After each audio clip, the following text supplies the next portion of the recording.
Texas sun beat down relentlessly, casting long shadows over the vast, dry land of the ranch.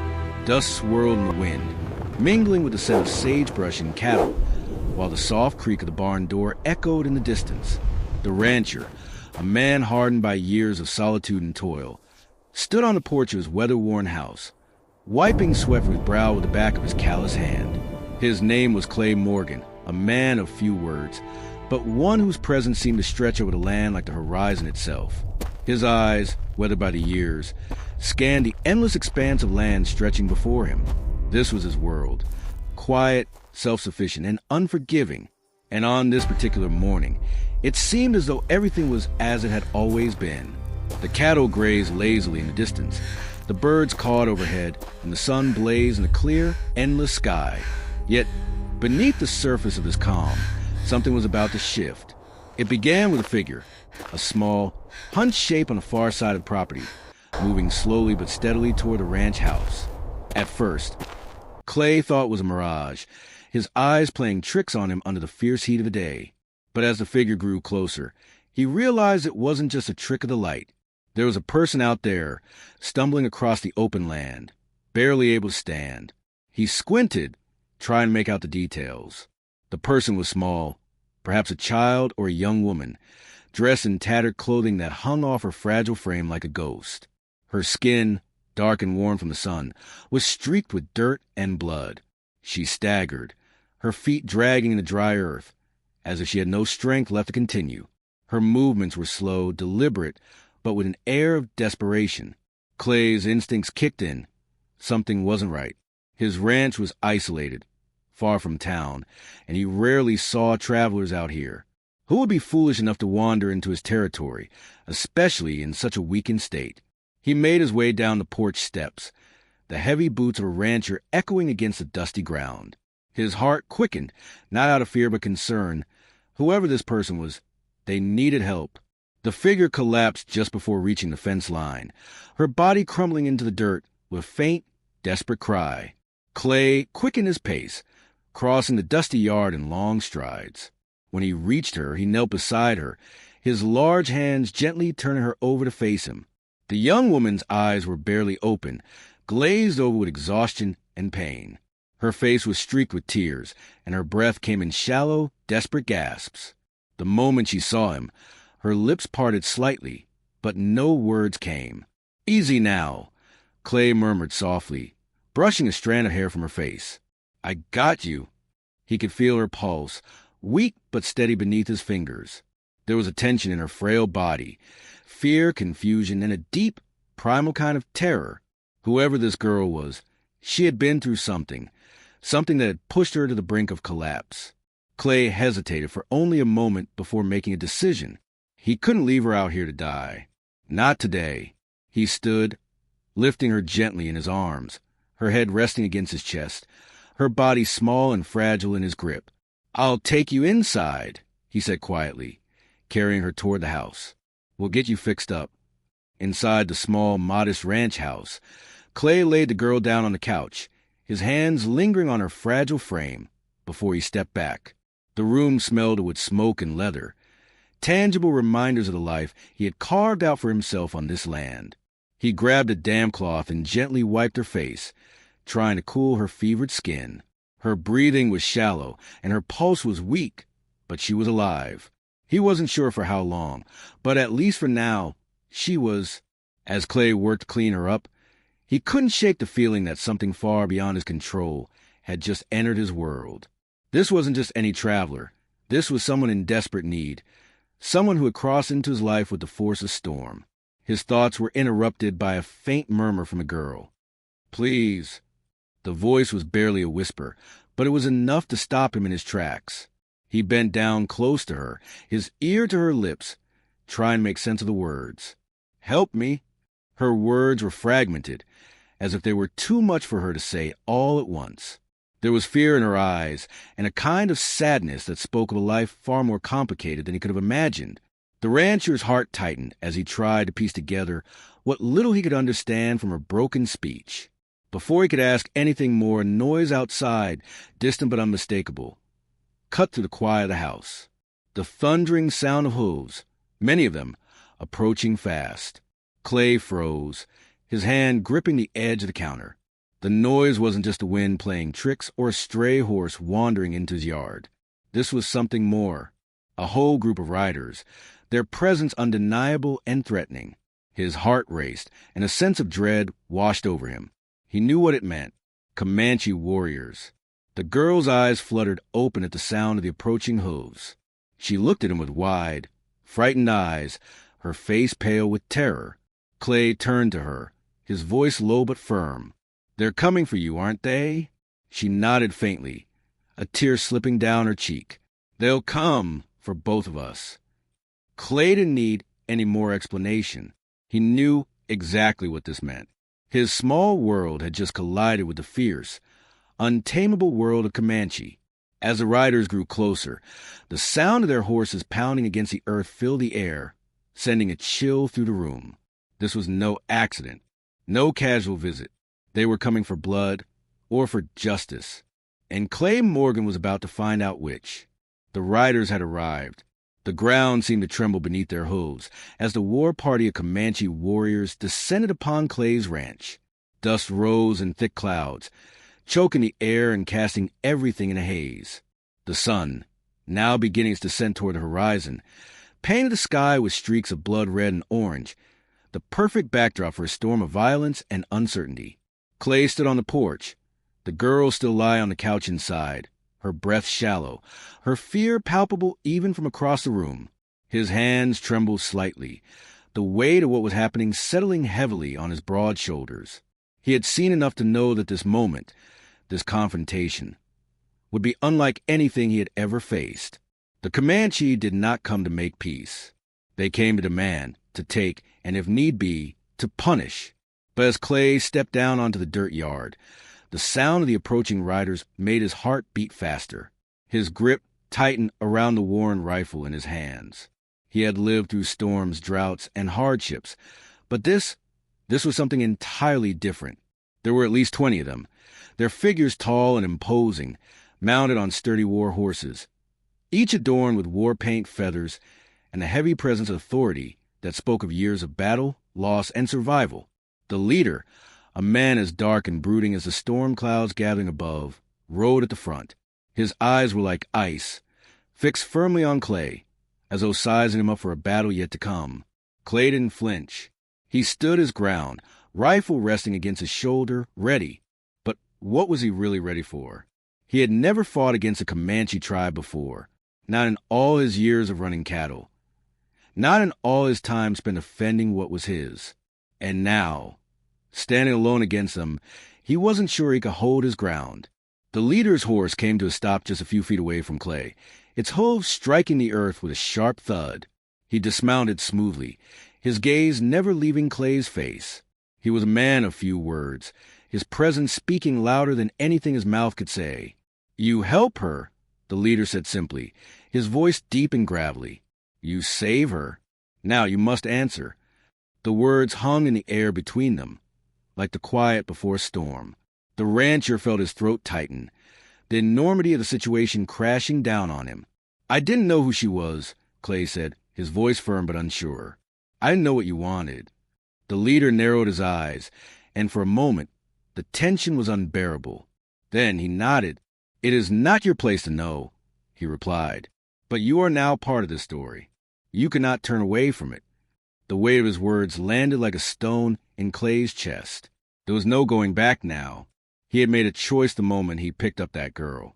And that choice had set something in motion that neither he nor the girl could stop.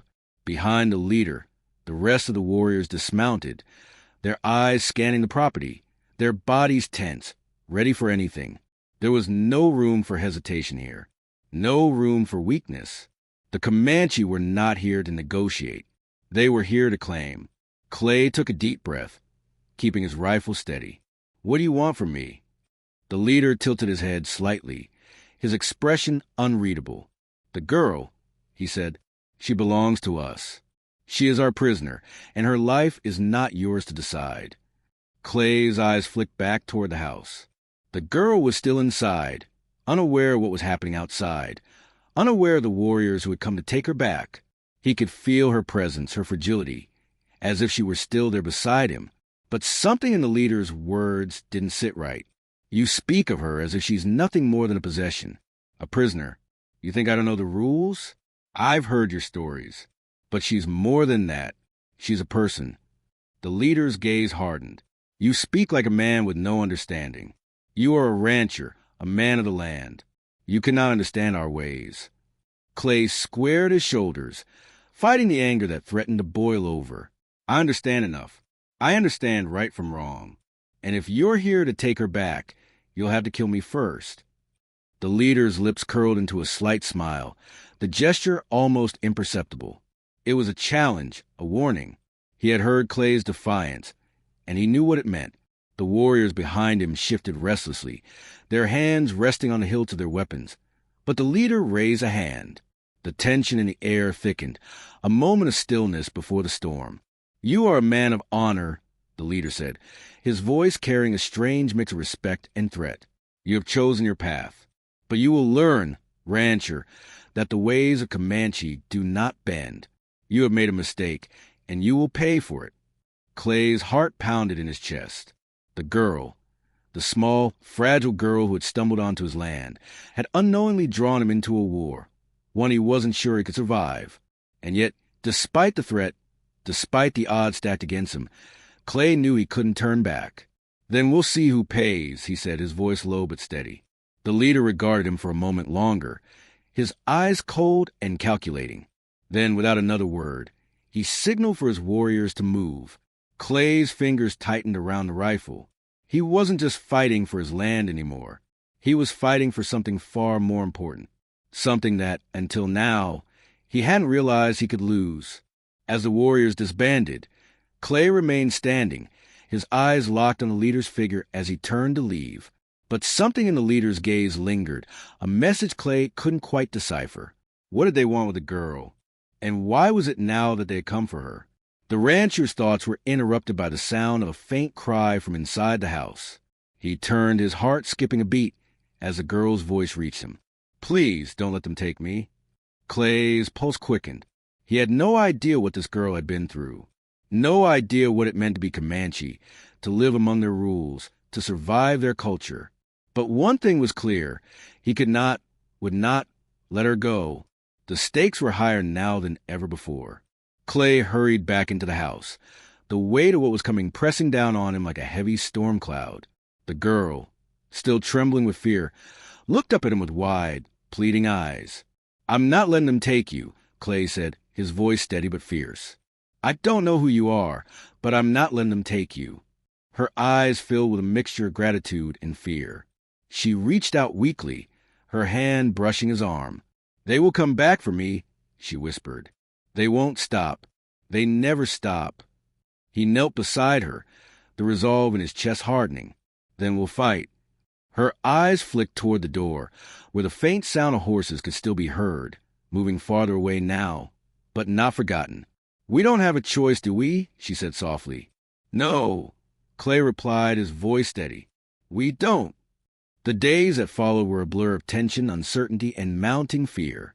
Clay had never imagined his quiet life as a rancher could be upended in such a way, nor had he ever considered that the arrival of the Comanche war party could lead him down a path so fraught with danger and loss.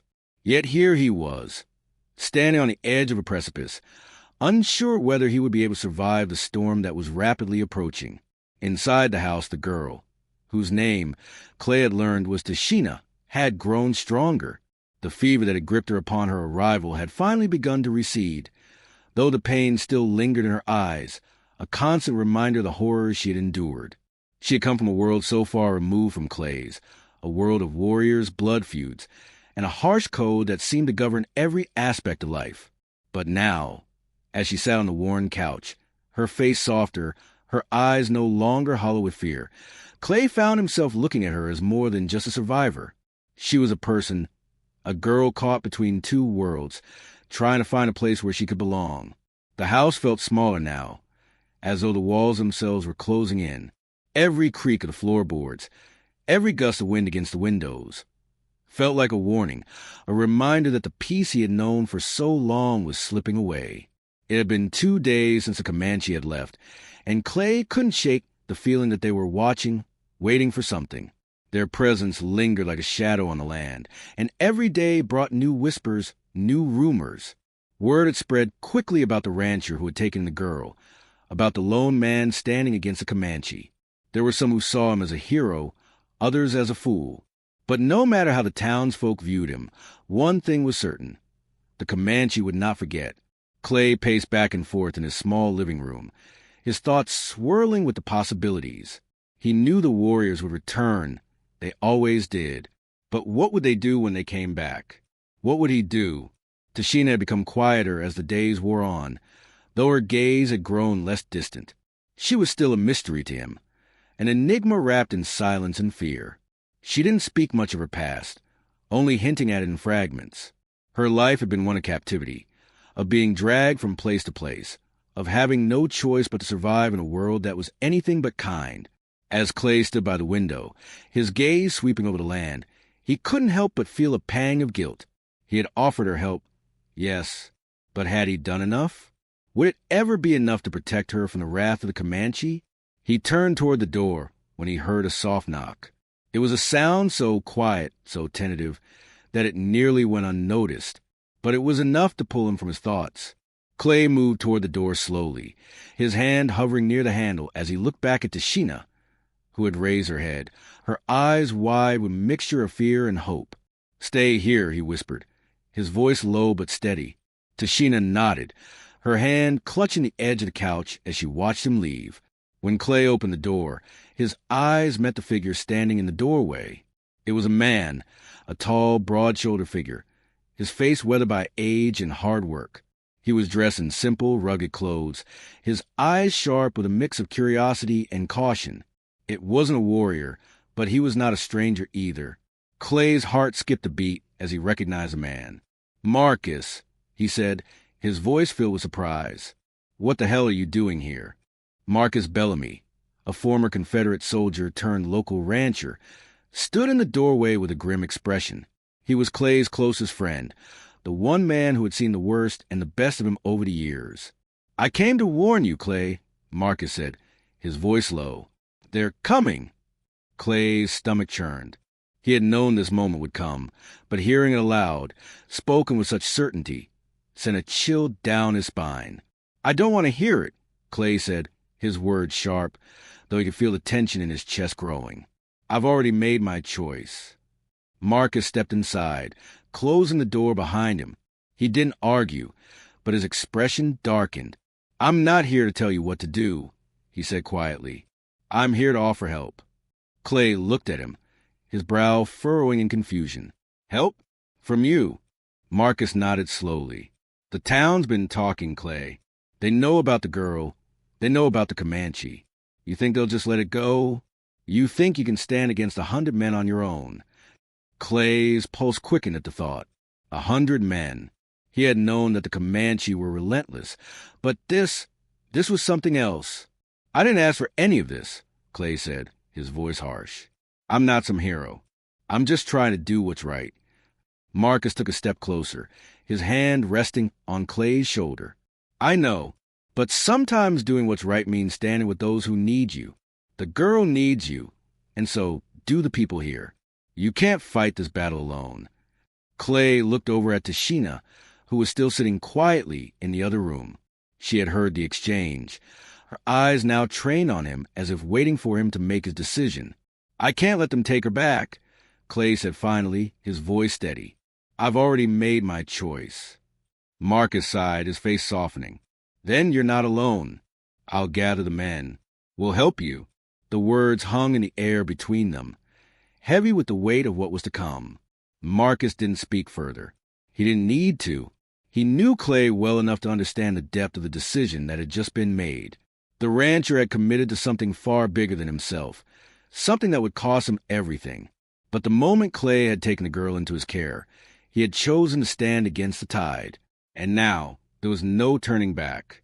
That night, the ranch was alive with activity. The town had rallied behind Clay, though not all had agreed with his actions.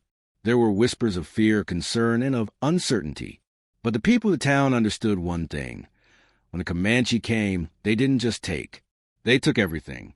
As Clay and Marcus worked through the night, preparing defenses and gathering supplies, Tashina remained silent in the corner, watching with wide, apprehensive eyes.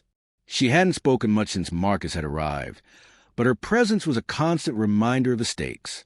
Every choice Clay made now had consequences far beyond his land, far beyond the life he had once known. By the time the sun dipped low in the sky, the ranch was ready. The town was behind them, and a small but determined group of men had gathered, each willing to fight for something they didn't fully understand, but for something they believed in. Clay's decision had sparked a fire, and now it was up to him to see it through. The Comanche would return, and when they did, Clay Morgan would be ready. Tashina stood in the doorway, her eyes searching his face. "You'll protect me, won't you?" she asked softly.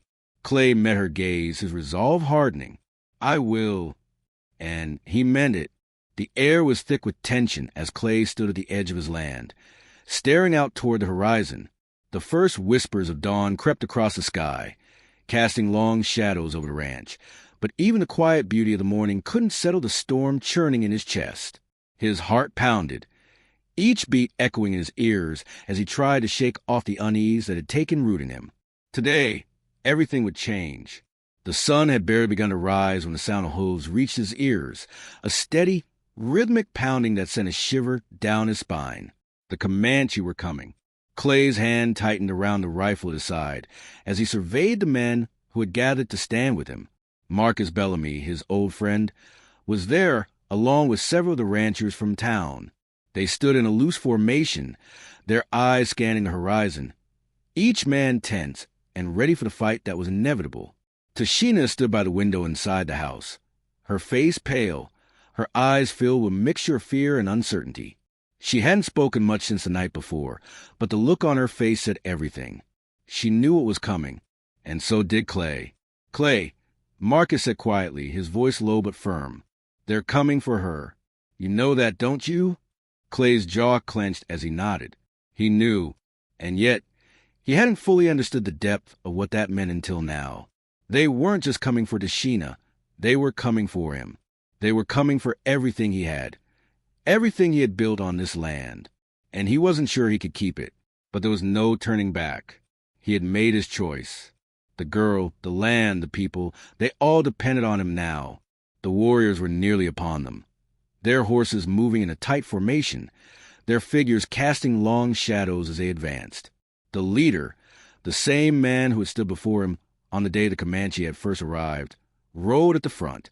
His dark eyes were fixed on Clay, and as he approached, the other riders pulled their horses to a stop. Clay's heart raced as he stepped forward, his rifle steady in his hands, though his grip was tight with the weight of what he was about to face. The leader's horse snorted, stamping its hooves in the dirt as the warriors dismounted, their eyes scanning the ranch with an intensity that spoke of a long, bloody history. "You made a choice, rancher," the leader said, his voice low and controlled, as though every word were carefully measured. "And now you must pay the price." Clay didn't flinch. He had known this moment was coming, had known that the cost of his decision would be high, but he was prepared to meet it head-on. "I'll not give her back," Clay said, his voice steady despite the tension in the air. "I don't care what you do. She's under my protection now." The leader's gaze never wavered.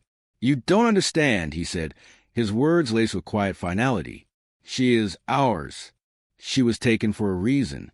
Her life belongs to the tribe." "I'm not your tribe," Clay shot back, "and I don't answer to you."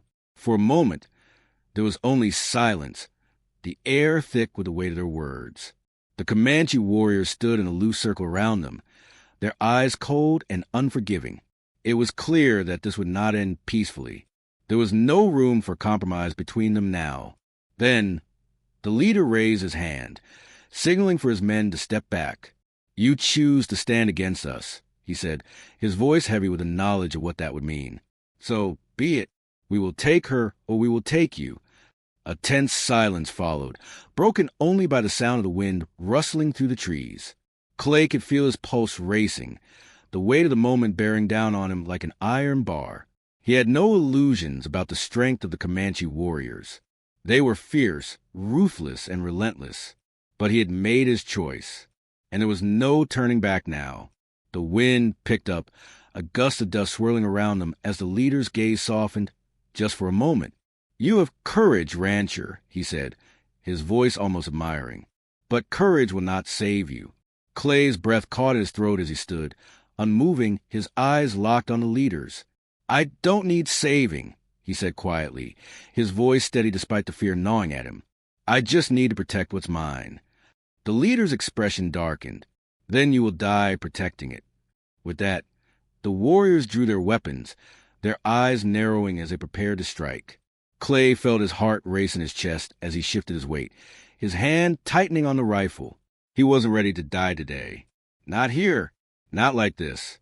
But just as the tension reached its breaking point, a voice cut through the air, a soft, almost gentle voice that seemed to stop time itself. "Stop." It was Tashina. Clay turned quickly, his heart skipping a beat as he saw her standing in the doorway of the house, her figure outlined by the dim light of the morning. She was trembling, her body fragile and small, but her eyes were filled with a strength that Clay hadn't seen before. She stepped forward, her gaze locked on the leader of the Comanche. "I am not your prisoner," she said, her voice steady, though it wavered with emotion. "I am not your property. I am a person." The leader's eyes flicked to her, a mixture of surprise and disdain crossing his features. "You speak like one who has forgotten her place." "No," Tashina replied, her voice unwavering. "I've never known my place. But I know now. I don't belong to you, to the tribe, to anyone. I belong to myself." Her words hung in the air, heavy and profound. There was a shift in the atmosphere, a subtle change that Clay could feel, though he couldn't fully grasp it. The warriors hesitated, uncertainty flashing in their eyes. The leader's expression darkened, but he didn't move to strike. Instead, he studied her, as if he were seeing her for the first time. For a moment, the tension between them felt like a breath held too long. "You would deny your people?" the leader asked, his voice almost a whisper. Tashina stood taller, her shoulders squared as she met his gaze. "I would deny a life of fear and submission. I will not live for anyone but myself. I am free." Clay's heart swelled with pride for her, though he knew the battle was far from over. This wasn't just a fight for Tashina's freedom. It was a fight for everything they had fought to protect. And as the leader stood there, silent and unmoving, Clay knew that this moment would define their futures. The Comanche had come for blood, for vengeance. But Tashina had given them something they couldn't take. She had given them hope. The leader finally lowered his gaze, and for a moment, Clay thought he saw a flicker of something. Perhaps respect, perhaps resignation. In the man's eyes. "You are free," the leader said, his voice low. "But know this, freedom has a price." With a final, unreadable look, he turned, signaling for his warriors to mount their horses. They rode off into the distance, leaving Clay and Tashina standing alone, the weight of what had just happened settling around them like dust in the wind. Clay looked at her, his heart heavy with relief, but also with a deep understanding that nothing would ever be the same. "You did it," he said softly. "You saved us." Tashina nodded, a faint smile tugging at her lips. "We saved each other." As the last of the Comanche disappeared over the horizon, Clay and Tashina stood together, their bond forged in the fires of conflict, stronger than ever. And though the future remained uncertain, one thing was clear. They had won. For now. And they would fight together, side by side, no matter what came next.